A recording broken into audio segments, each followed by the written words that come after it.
All too often, research ethics are seen as a hurdle that you need to clear, kind of a box that needs checked, a board that needs to approve of something. In the US case, usually the Institutional Review Board, the IRB.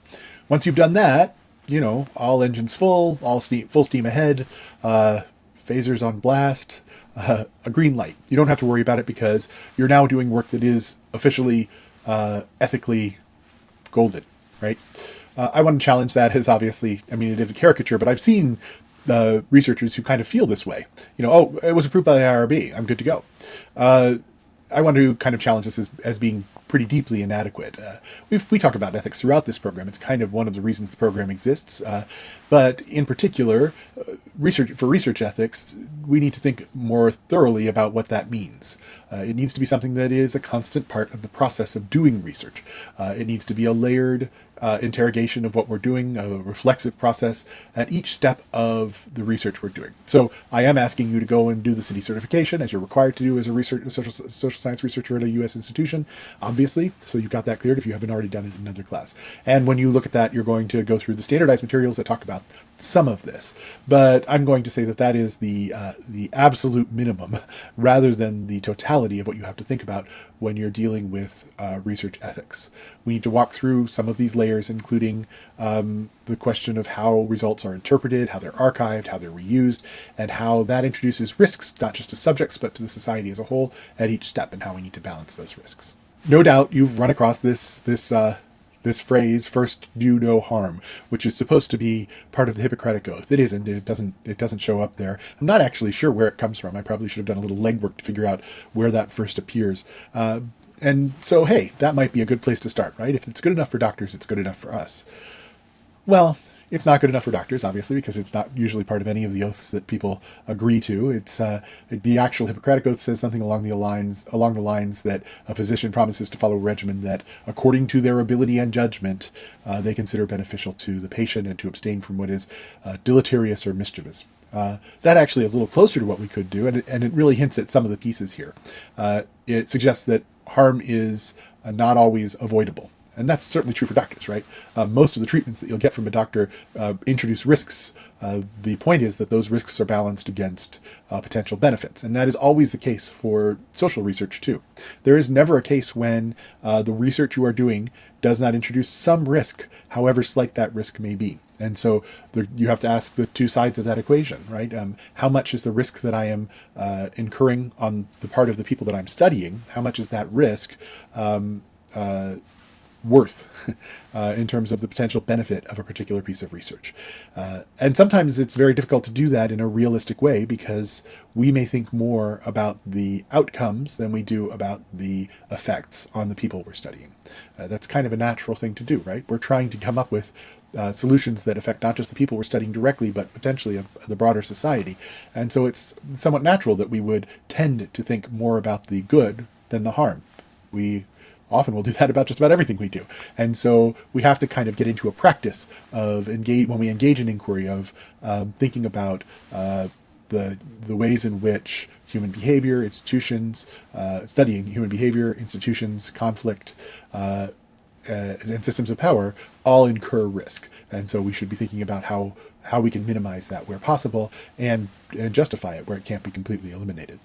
And some of this is that we are often in a position of having power over those we are studying. I mean, in some cases, they are voluntarily coming in and saying, yes, I'm happy to participate, I'm volunteering myself, but they are turning themselves over to you in the same way that a patient is often turning themselves over to the doctor.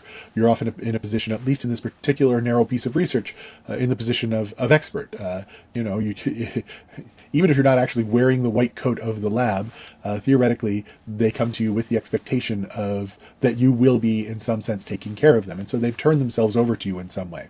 Obviously, there are, in the very abstract view of any research subject, you have control as the researcher over the framing, over the interpretation, over the publication, what you do with that stuff afterwards, and over whether the participation occurs at all. Like you could say, we're done, thank you, goodbye. And so there's an imbalance here of power, and that imbalance becomes more extreme when you think about vulnerable populations. Prisoners are the classic example, children, students, Actually, these all kind of run together. Undocumented workers, patients in any kind of a facility. In all these cases, the consent may be formally given. They may agree to being researched upon, but it is very easy for that consent to be substantially compromised.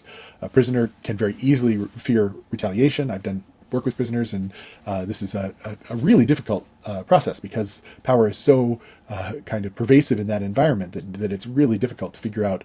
You can't mitigate it, and so you have to think about ways in which you can justify the kinds of danger that you're putting your subject into.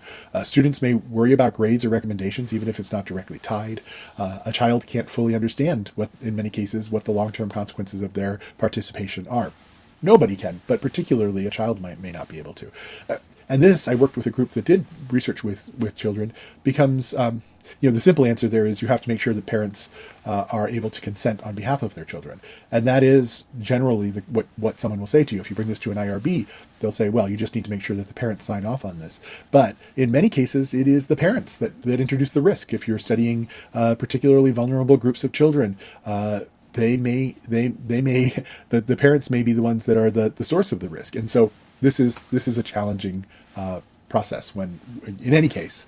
But I think it's worth thinking about, I think there is this process by which you say, oh, well, I'm not dealing with kids. I'm not dealing with prisoners. I'm not dealing with people in an institution. I'm good to go. I'm not dealing with students. I'm good to go. And so I don't think that's the best way to think about this. I think the same kinds of questions you would ask about those people who are very obviously at a power disadvantage, you should consider those same questions for any group of people that you are studying. The whole term subject itself calls up this power imbalance. And so I think it's really worth thinking about that and at every step kind of considering whether, not just did they agree to the research, but were they genuinely free to refuse? And as you look at the training for the IRB, this is something they'll push on. And did they fully understand what it was they were agreeing to? This is trickier than you think. Often the researchers themselves are not fully aware of the kinds of risks they're putting their subjects to. And so if the researchers don't know, it's often the case the subjects don't either. And so you have to think seriously about what it is you might be missing.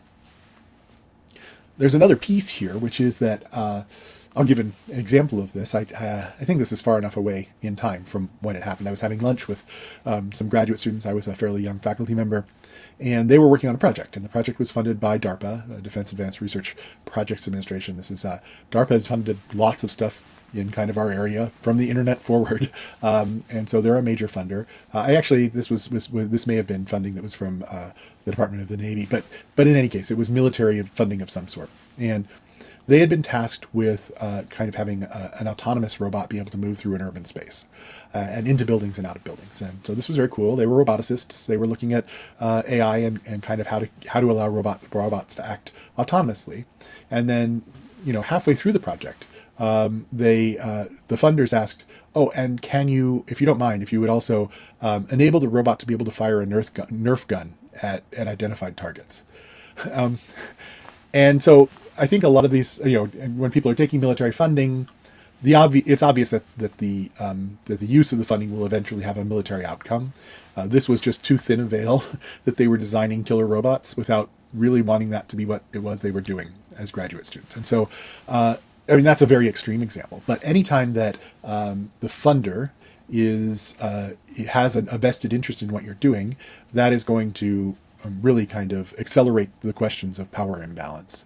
The other piece of this is that anytime that you are collecting data from a company that may have a power imbalance with its clients, that makes your work kind of take on the aura of that same power imbalance. So if I go to Facebook and I am using Facebook data, even if I'm not a political research firm like Cambridge Analytica, the simple fact that there is a problem with the way in which Facebook may make use of user data makes it especially challenging as a researcher to ethically use that collection of data.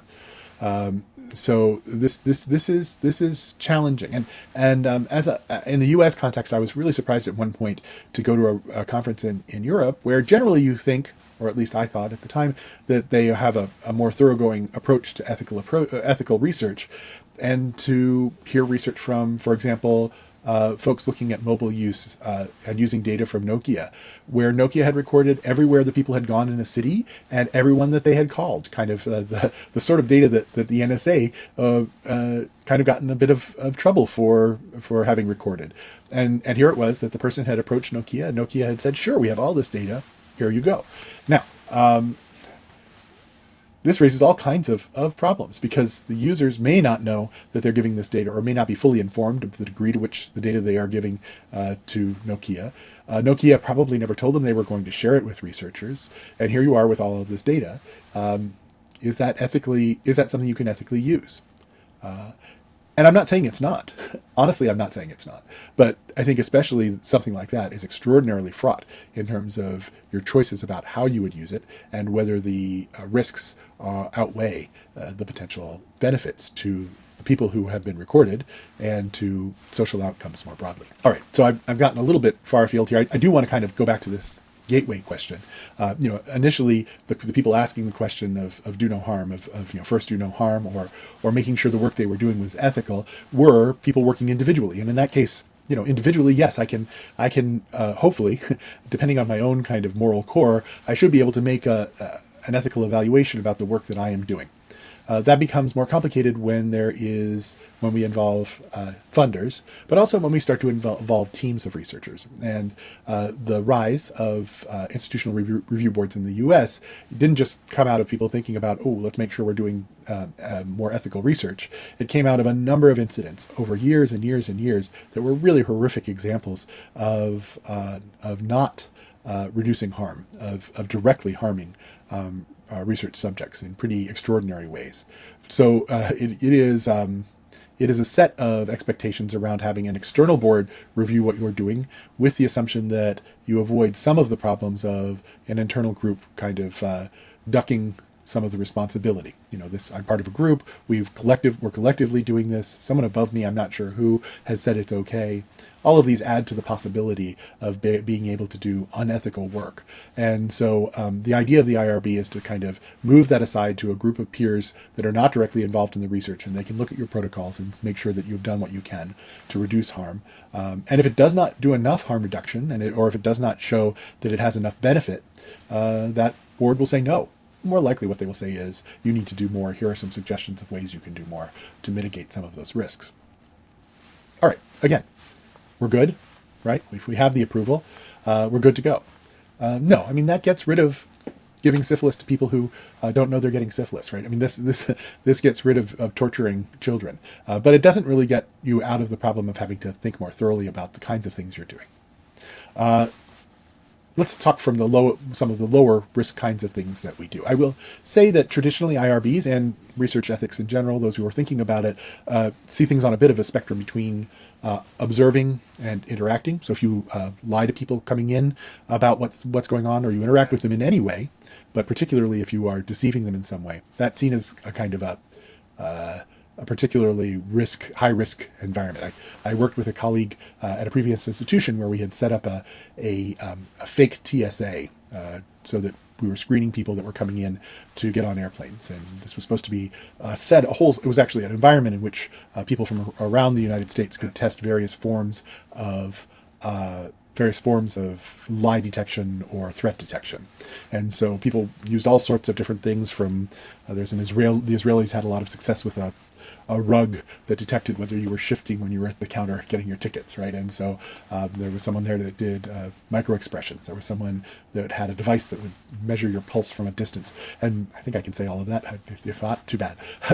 but this was kind of a test bed for all of that. And the problem was that every once in a while you would have someone that, people volunteered to be subjects in this, but because this was set up as a realistic environment, even though it was on a college campus in an outbuilding and not actually at an airport, people who were already in some ways having trouble with reality, in other words, who had difficulty with schizophrenia or who had delusions, would be in this environment, and they would suddenly become very confused or very upset, and on occasion even violent. And so you have to really kind of think about that environment where you've really set up a whole environment in which they are interacting, where you may be deceiving them in some cases, where you may not be telling them the full truth. These are conditions under which, even if they are not kind of physically in harm's way, represent very high risk. The traditional example of the lowest risk, and frankly one that should not require any IRB review, is going on a street corner and observing people in public. This idea of not interacting and observing people in a public space where they expect to be observed is seen as kind of the lowest risk example. And that's kind of important because for people doing research in online environments, often they saw something like Facebook, or at the very least something like Reddit, to be the same as a street corner, right? You know you're in public, you know you're being observed. You don't even know in these spaces, unlike the street corner, you don't even know who's out there, but you know that lots of people could be seeing what you're writing, and you're choosing to write it anyway. This is for a textual environment, right? There shouldn't be any kind of question of risk here that at the very least the people being observed aren't already aware of. Michael Zimmer, who does research on kind of ethical research, has an article that was titled "But the data was already public," which was talking about release of, for example, archives of Facebook data. Once you take data that was presented in one area and then pull it out of its original context and put it in another. For example, when you take data that was part of an online board interaction and then you move it to that discussion into some kind of analysis and into a published report, that can be very much increase the risk or perceived risk by the person who you are lifting into that space. So if I take a comment by someone on Reddit and I make it the subtitle of my paper, is without asking for their permission, leaving aside kind of authorship issues, even if I tell everyone who it is, what is that? Is that really just, it was in public, so can't I just reuse it? That decontextualization is a significant problem. And I knew this intellectually. It wasn't until I did some research on protests at the G20 in Pittsburgh, where it really kind of came back and bit me, which is, this is Twitter, right? This is as public as you get. Anybody can read this stuff. Anyone can log on and read it. There's no expectation of privacy in this context. And so I started archiving at the beginning of the G20 protests all of the tweets that had any kind of relationship to a particular set of hashtags. And I wanted to look at kind of how tweeting the interplay between tweeting and physical protesting in the city. And I also wanted to make that data available to other researchers. And I published a small thing about this with a colleague named Marita Garrido. But Jennifer Earle at the University of Arizona also published using this data set that I had collected and made available to other researchers. What I didn't realize was that soon after this, police forces had identified people that were sharing the location of police on Twitter. And so a couple of people who were eventually detained by the police went back and deleted their tweets.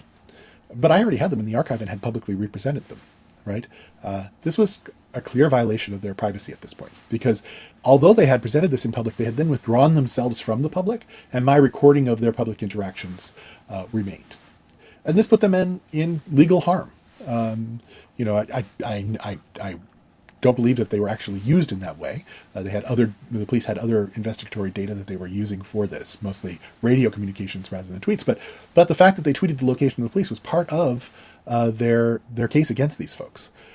So you can make cases about whether that kind of risk was something that they had already taken on, whether they deserve to be visible to a policing force, for example.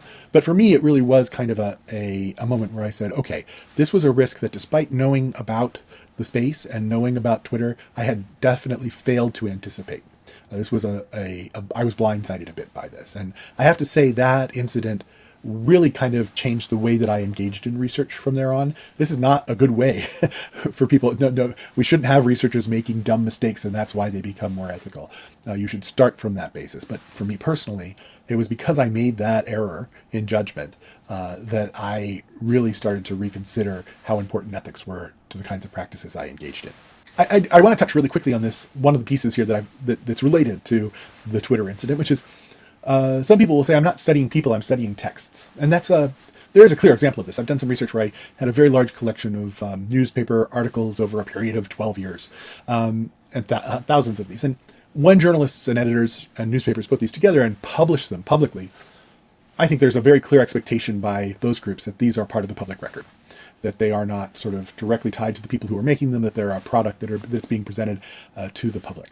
But there are all kinds of, we live through texts and through trace data. Just because we're not looking at the people directly does not mean that we do not have human subjects. There is this kind of divide between, there's a higher degree of review when you have human subjects. And traditionally that's when you're taking someone, bringing them into an experimental condition, taking them into a building. That's very clearly human subjects research. But when you're, for example, looking at interactions in a support group online through, typed text, yeah, no, you're still looking at human subjects. That is not the same world as an article in a newspaper, right? And so this may be very obvious to you, but there was a period during which that was not so obvious, where people would claim, well, I'm not really studying human subjects, I'm studying texts in the same way that I would be studying newspaper articles or Shakespeare. No, at this point, so much of our lives is digitized, is datified already, that the fact that we are not creating the data from individuals, that they are participating in creating that data, does not mean that we are somehow not studying people. Kind of a sub on this, but I'm looking at trace data, for example, the trace data from Nokia, that is anonymous. Like, I don't know any of these people's names. That may be true. I don't want to discount it entirely, but especially as you start working with large data sets, you realize how easy it is to identify participants. It's shockingly so. It only takes a few facets to kind of be able to track down to an individual. And so you have to be, that doesn't mean you can't use that data. It does not mean that there are not rules for anonymizing your data, that it does not introduce some friction into the process that provides people with privacy. It just means you should not assume that because it is anonymous, that somehow you're good to go. There was a very famous release of search engine data from AOL that, that had removed all names, any numbers that might have been, they used a regular expression to get rid of all of the social security numbers or telephone numbers, right? Or zip codes or addresses. And, within a few hours of doing that, people had already started identifying individuals from their search histories. The New York Times sent a reporter down to, I think, Georgia, and they knocked on some poor old woman's door saying, hey, we have your search history here, right? And so actually de-identifying these data becomes not trivial, but far easier when you're dealing with very large collections of data. As a practical rule, this means at the very least you should be sending things through the IRB. You'll look at this in the training, but there are some things that you don't technically have to put through there. If I'm studying my students in a classroom setting so that I can make the teaching better, that doesn't have to go through the IRB traditionally because they sort of assume that I'm going to do that ethically, which I would be. If you're doing work likewise that's in a class, you might say, oh, I can't do anything without this. How am I going to learn how to do methods if I don't do this? In a class like this, I'm going to ask you to kind of do some exercises that would involve normally subjects. And honestly, when you're doing research generally, you have to pilot studies. It's not going to work if you don't do that. I pilot studies on people that I know, on my friends. That pilot data cannot be used, it cannot be published, it cannot be generalizable, right? So this is just kind of figuring out your methods. It's not actually collecting data. So that's acceptable. So for example, something that you're doing for a class that will never be published, if you collect some data around that, that's possible. I've asked students, for example, to collect pilot data. It's frustrating in some ways because if you have a really cool project and you collect a certain number of cases for it and then have to throw those cases away because you can't publish data based on research that hasn't been reviewed, that's frustrating, but it's possible. So that said, and you'll get this in the training as well, we have a very good IRB here. I've been in institutions where that's not the case. You can always ask the coordinator at our IRB, does this need to go through, some kind of expedited review, or does it need to go to the IRB at all? And they will tell you. But the advice is always the same, which is you should form the IRB if you're doing research. If once you have your protocol together, you simply say, okay, in most cases you'll need to submit a protocol. But if you're on the cusp and you're just like, oh, I don't know, this doesn't feel like it, it doesn't take very long to ask, and they'll let you know whether it needs to go and be, whether they can exempt it from review entirely, but they can't do that until you ask them. So again, I'll reiterate this. This is a floor, not a ceiling. And so at each step, you need to be thinking about what kinds of things you can do to mitigate harm and what potential new harms have entered. And as in the case of the G20 study, you have to be cognizant of the environment and potential risks that have entered that environment, right? So you have to be kind of thinking about this in an ongoing basis, especially now. There's a push to archive everything, and I'm a big fan of archiving everything, but that means that you become the ongoing responsible party to make sure that those archives don't introduce new risks as time goes by. So you have to think about potential risks and then how you can mitigate those, not just during the period in which you're studying, but for that archive itself and how others might use or misuse it. And that actually is a much larger challenge than kind of using the data yourself and then destroying the data afterwards. Throughout, you have to think about going beyond this question of compliance and moving towards care. How are you caring for those that you've been charged with? You should also think about not just risks to individuals, which are what we usually think about, but also risks, the ways in which your work can harm communities, institutions, and society at large. Is the work that you're going to do going to reinforce stereotypes? Will it enable repression? Will it harm kind of legitimate existing systems that help people? Will the work that you're doing harm systems that are harmful? Honestly, some of the work I do seeks to, in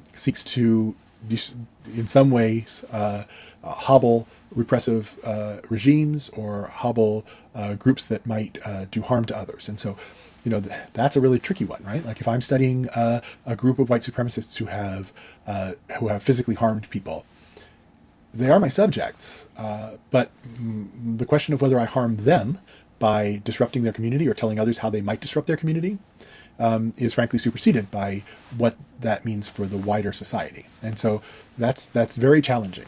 You have to think about what this means for not just the individuals, but for various communities that may be influenced by the work you're doing. And importantly, you cannot assume that your own comfort defines acceptable risk. My doctors are at Mayo Clinic, and as a teacher, I have no problem with them bringing whole tours of students through to look at me in various areas of undress or during surgeries or take pictures and publish them in textbooks. I guess I have a textbook body. I don't have a problem with that. And I've caught myself in many cases thinking, oh, I'm on Reddit. I don't care if someone uses my stuff, right? I don't care if they use it in research. Of course not. I love it, right? That's great. It's helping the community. You need to make sure that you don't fall into that trap, because assuming that others will have the same reaction to something as you do, is not a valid way to think about risks and expectations of your subjects. It fails not just on a personal basis, but it fails to incorporate questions of how different communities and cultures and societies may interpret different things. If you've traveled in places where photographing in public is not the norm, you know that this can be a huge a huge harm to people locally, right? If taking someone's picture without their permission is it's not. I don't think that's the norm anywhere, to be honest. But it is particularly sensitive in some cultures, and so you need to think about not just your own feelings about if I were in their shoes is not a bad place to start, but it cannot be the end. You need to think more broadly about what do people in general think about this? What do people within my studied community think about this? How can I make sure that I'm not making assumptions about that?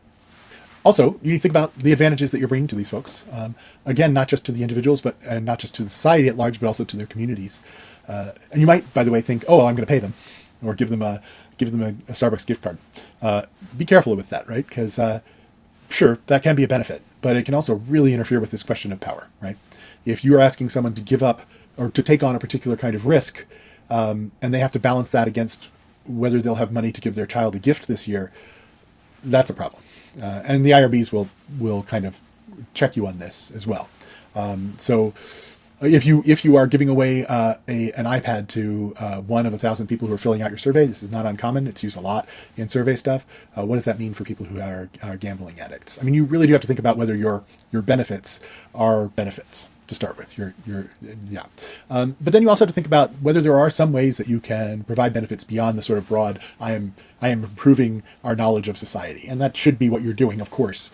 But are there kind of tangible benefits you can give to your participants? And I think there are. I mean, I think I would like to think that at least in some of my focus groups and that sort of thing, that I've given people the opportunity to meet a group of people, and sometimes they actually enjoy the time they've spent with each other. That's a benefit right there. You get to get together in a room and talk about something you normally wouldn't talk about. That actually can be a benefit. And particularly when that continues afterwards and they build a community off of that. Yeah, I mean, I've done something beyond my research. I've actually brought people together into a more convivial environment.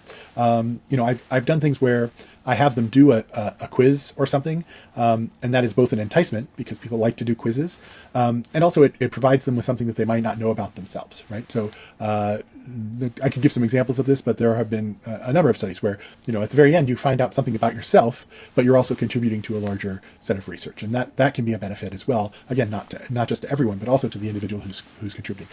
You have to be pretty creative about this, I think, at times, but it can be really helpful. If you've designed your instrument to be a kind of a game, for example, maybe that helps people in there. Maybe they enjoy that simply for the ability to play a game with others. I've done this with board games, for example, with a group of other researchers. And so think broadly about what the benefit, not just what the harms are, and think broadly about what the risks and harms are, but also about what kind of benefits you might bring to the research. I'm going to end with where I am right now. I wrote a paper that talked about overcoming the terms of service. And so there's been this issue over the last now decade of not being able to get data from the platforms. They've shut down their APIs. They've created terms of service that make it untenable to scrape their data as well. And so the traditional ways in which it hasn't been around long enough to be traditional, but the ways that most people were collecting data from online environments especially were being very heavily disrupted. And so the question was, can we overcome this? And one way we can overcome this is by asking individuals to do the archiving themselves, to self-archive.